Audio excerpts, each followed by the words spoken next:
নতুন দলের ঘোষণাকে কেন্দ্র করে মঞ্চ সাজানো শেষ হয়েছে।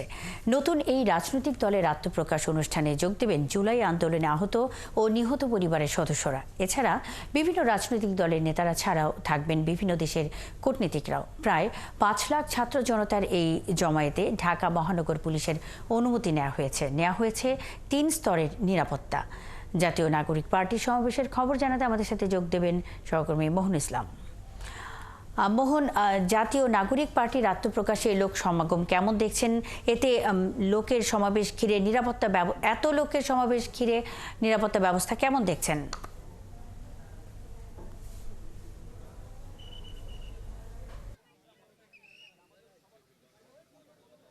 প্রিয় উপস্থিতি, উত্তরা থেকে একটি বিশাল মিছিল আমাদের সাথে এসে যুক্ত আসলে হয়েছে। বেলা 3টা বেজে গিয়েছে এবং নতুন যে রাজনৈতিক দল জাতীয় নাগরিক পার্টির যে আত্মপ্রকাশ সেই অনুষ্ঠান কিন্তু শুরু হবে অল্প সময়ের মধ্যে। এরই মধ্যে কিন্তু সারা দেশ থেকে তাদের নেতাকর্মীরা এখানে ভিড় করেছেন এবং আমরা কিন্তু দেখতে পেয়েছি, আমরা যেহেতু একদম মঞ্চের সামনে, আমাদের পেছনে আপনার হাজারে হাজারে ছাত্র জনতা তাদের জাতীয় পতাকার হাতে এখানে সমাবেশে যুক্ত হচ্ছে এবং একে নিরাপত্তা দিতে কিন্তু তাদের যে অর্গানাইজাররা তারা একটি কমিটি গঠন করে দিয়েছে। সেই কমিটির অধীনে বেসরকারি অনেকটি প্রাইভেট প্রতিষ্ঠানের সিকিউরিটি কোম্পানি এখানে কাজ করছেন বিজিবি, পুলিশ থেকে শুরু করে দেশের যে আপনার দেশের আইনশৃঙ্খলা বাহিনীর সদস্যরা এখানে উপস্থিত হয়েছেন, বিভিন্ন রাজনৈতিক দলের নেতারা। আমরা তাদের সাথে কথা বলবো, তাদের থেকে জানার চেষ্টা করব এই নতুন দলের প্রতি তাদের কতটুকু শুভকামনা বা নতুন দলের বিষয়ে তারা কি বলছেন। আমরা শুরুতে যদি একটু কথা বলি, আমাদের সাথে আছেন এলডিপির নেতা শাহাদাত হোসেন আছেন। আপনার সাথে একটু কথা বলার চেষ্টা করি। নতুন দল আত্মপ্রকাশ করতে যাচ্ছে, আপনি আমন্ত্রিত হয়ে আসলেন। নতুন দলের বিষয়ে আপনার কতটুকু শুভকামনা থাকবে এবং তাদের থেকে আপনাদের কি এক্সপেকটেশন? তাদের প্রতি তো আমাদের একটা শুভকামনা আছে এবং আমরা এই জন্য এখানে উপস্থিত হয়েছি তাদেরকে উৎসাহ দেওয়ার জন্য।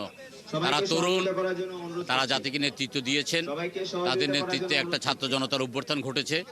সেই প্রেক্ষিতে তারা যদি চিন্তা করেছেন যে একটা নতুন রাজনৈতিক দল করবেন, নতুন রাজনৈতিক দল করার পেছনে তাদের যে চিন্তা তাকে আমরা স্বাগত জানাই। তারা দুর্নীতিমুক্ত, দারিদ্র্যমুক্ত, সন্ত্রাসমুক্ত নতুন বাংলাদেশ গঠন করার ব্যাপারে তারা তাদের অবদান রাখবেন। তবে তাদেরকে সতর্ক থাকতে হবে, তাদের প্রতি যেন কোনো সুবিধাবাদীরা, কোনো আপনার পদলেহনকারীরা যেন তাদের দলে আসতে না পারে, তারা যেন কোনোভাবেই বিতর্ক সৃষ্টি না করে। তারা সকল বিতর্কের ঊর্ধ্বে থাকতে হবে এবং আন্দোলনে তাদের সাথে যারা ছিল তাদের সবাইকে সাথে নিয়ে তারা সামনের দিকে এগিয়ে যেতে হবে নতুন বাংলাদেশ বিনির্মাণে। ধন্যবাদ। আমরা আরেকজনের সাথে একটু কথা বলি, আপনার সাথে একটু কথা বলি। নতুন দলের আত্মপ্রকাশ অনুষ্ঠানে আসলেন, তাদের প্রতি কতটুকু শুভকামনা থাকবে? আপনি নিজেও একজন তরুণ রাজনীতিবিদ, আপনার কতটুকু এক্সপেকটেশন? দেখুন, হাসিনা বিরোধী আন্দোলনে তাদের যে ভূমিকা ছিল সেই চেতনাকে ধারণ করে একটি নতুন দলের আত্মপ্রকাশ। আমরা যেটা চাইব ভবিষ্যতে তারা নিজেরা ফ্যাসিস্ট হবে না এবং তারা একই ভূমিকা পালন করবে এবং ভারতীয় আগ্রাসন বিরোধী তাদের যে ভূমিকা আছে সেটাও আমি তাদের মধ্যে ভবিষ্যতে দেখতে চাই। ক্ষমতা থেকে জনতার কাতারে এসেছে, তাদের অভিনন্দন জানাই, শুভেচ্ছা জানাই আমার দল জাগপার পক্ষ থেকে। আমরা মুন্নি আসলে আরো কথা বলবো, আমাদের সাথে এখানে যুক্ত হবেন আরো কয়েকটি ইসলামিক দলের নেতৃবৃন্দ রয়েছেন, তাদের থেকেও জানবো নতুন দলের বিষয়ে, তাদের কি চিন্তা ভাবনা, নতুন দলের বিষয়ে তাদের কতটুকু শুভেচ্ছা।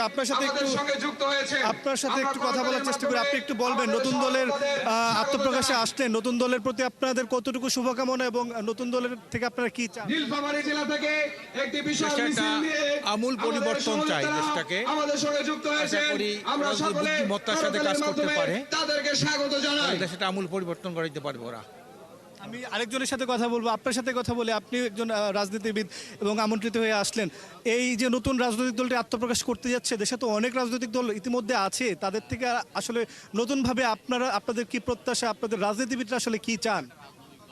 মানে দেশের জনগণ যা চায় সেইটা যদি কোনো রাজনৈতিক দল পূরণ করতে পারে, আমি মনে করি তারাই অ্যাডভান্স হবে, তারাই আগে যাবে। সুতরাং রাজনৈতিক দল অনেক থাকতে পারে, ক্লাসে অনেক ছাত্র থাকে, সেই জন্য যে ছাত্র বেশি হয়ে গেছে কাউকে বাদ দিব আমরা না। সকল ছাত্রদের মধ্যে কম্পিটিশনের মাধ্যমে যে অগ্রসর হবে এবং জনপ্রত্যাশা পূরণে যারা সক্ষম হবে তারা এগিয়ে যাবে। আমরা এই নতুন রাজনৈতিক দলের প্রতি শুভকামনা এবং তারা যাতে অগ্রসর হয় সেই প্রত্যাশা করি। আমরা কথা বলবো এখানে যারা জুলাই আন্দোলনে আহত হয়েছিলেন, নিহত হয়েছিলেন, অর্থাৎ শহীদদের পরিবার রয়েছে, তাদের সাথে কথা বলে জানবো যে তারা আসলে কি এই যে নতুন দলের থেকে কি চান, কি পাবেন। আমি যদি আপনার সাথে একটু কথা বলে আপনার থেকে একটু জানার চেষ্টা করি যে আপনার পরিবারের সদস্য এই অভ্যুত্থানে অংশ নিয়ে ক্ষতিগ্রস্ত হয়েছে, শহীদ হয়েছেন, আপনাদের এই দলের প্রতি কি প্রত্যাশা? আমি চাই ছাত্ররা আসুক।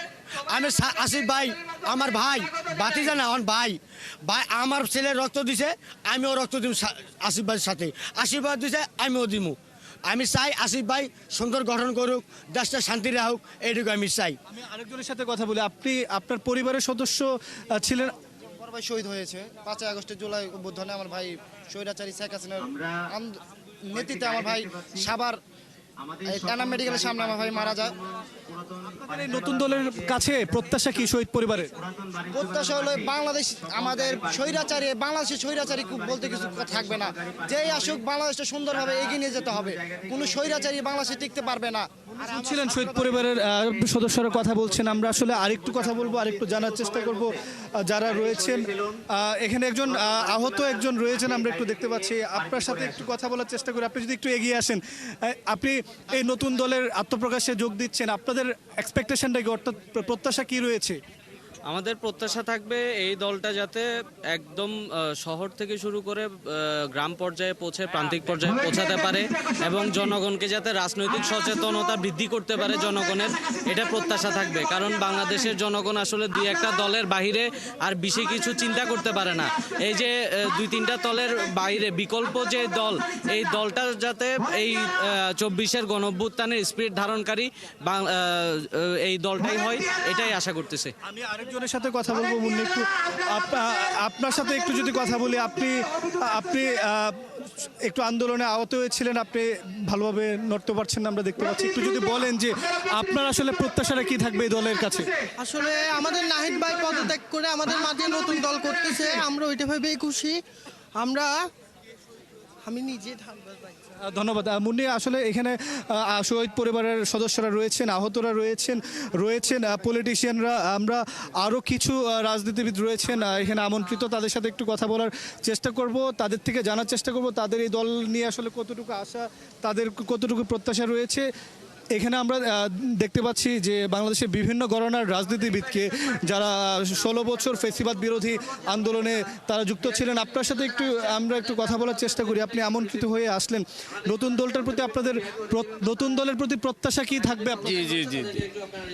জি, নতুন দলের প্রতি যথেষ্ট প্রত্যাশা। 52 বছরে এই বাংলাদেশে কোনো রাজনৈতিক দল আজ পর্যন্ত যে সমস্ত তাদের কর্মসূচি দেখলাম, এটা দিয়ে দেশে কোনো উপকার হয়নি, বরং ক্ষতি হয়েছে এবং দেশের লুটপাট বাড়ছে, দুর্নীতি বাড়ছে, গুম খুন বেড়েছে। তো আজকের যে আত্মপ্রকাশের নতুন দল, তরুণদের দল, এই দলকে আমরা অভিনন্দন জানাই। আমাদের আশ্বাস এবং আমরা পরিপূর্ণভাবে এই দলের সমর্থন। আমি নিজেও একজন আহ্বায়ক কমিটির সদস্য। ধন্যবাদ। আপনার সাথে একটু কথা বলি যে আপনি একটু যদি বলেন যে নতুন দলটি আত্মপ্রকাশ করতে যাচ্ছে, আপনি আমন্ত্রিত হয়ে আসলেন, আপনাদের আসলে প্রত্যাশাটা কি থাকবে?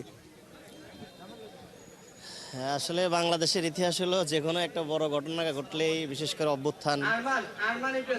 অভ্যুত্থানের পরে একটি রাজনৈতিক দল হয়। ইতিপূর্বে আমরা দেখেছি, যদিও এবারের প্রেক্ষাপটটা একটু ভিন্ন।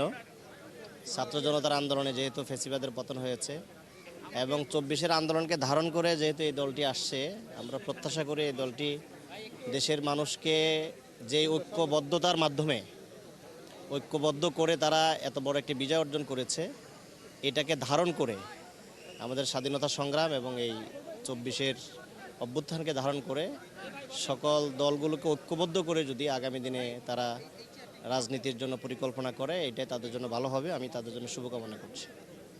ধন্যবাদ মুন্নি। আমি যদি একটু সামারি করে, এখানে অনেক রাজনীতিবিদরা রয়েছেন, তারা কিন্তু বলছিলেন যে এই যে গেল 52 বছরে বাংলাদেশের এখানে অনেক ধরনের ঘটনা ঘটেছে, দুর্নীতি বেড়েছে, গুমখুন বেড়েছে, এই নতুন রাজনৈতিক দলের প্রেক্ষাপটের মাধ্যমে যেন সেগুলোর এক ধরনের সমাধান আসে। এখানে কিন্তু আমরা আরও অনেক বিভিন্ন ঘরানার রাজনৈতিক দল দেখতে পাচ্ছি, ইসলামিক রাজনৈতিক দল, বামপন্থী রাজনৈতিক দল থেকে শুরু করে যারা এই 16 বছরে যেমনটা বলছিলাম ফেসিবাদ বিরোধী আন্দোলনের সাথে যুক্ত ছিল, সেই নেতাকর্মীরা কিন্তু ধীরে ধীরে আসা শুরু করে করেছেন। আমরা আরও কয়েকজনের সাথে একটু কথা বলার চেষ্টা করব, তাদের থেকেও জানার চেষ্টা করব যে এই নতুন দলটির প্রতি তাদের আসলে সমর্থন কতটুকু থাকবে বা সেই নতুন দলটির কাছ থেকে তারা কী চান। আপনার থেকে একটু জানার চেষ্টা করি, একটু উঠে যদি দাঁড়ান।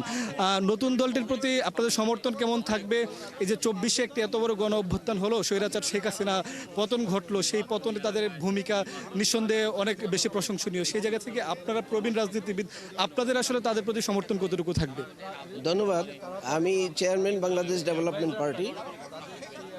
এই নতুন দলের এবং নতুন প্রত্যাশা, নতুন চেতনা উদ্ভাসিত যে রাজনৈতিক দল নতুন প্রজন্মের মাধ্যমে আজকে প্রকাশিত হতে যাচ্ছে, আমি দলের পক্ষ থেকে অভিনন্দন এবং শুভেচ্ছা জানানোর জন্য এসেছি।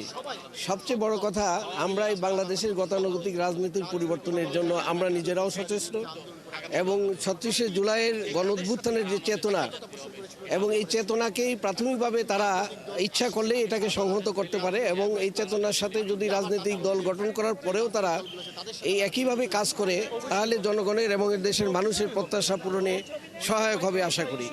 ধন্যবাদ।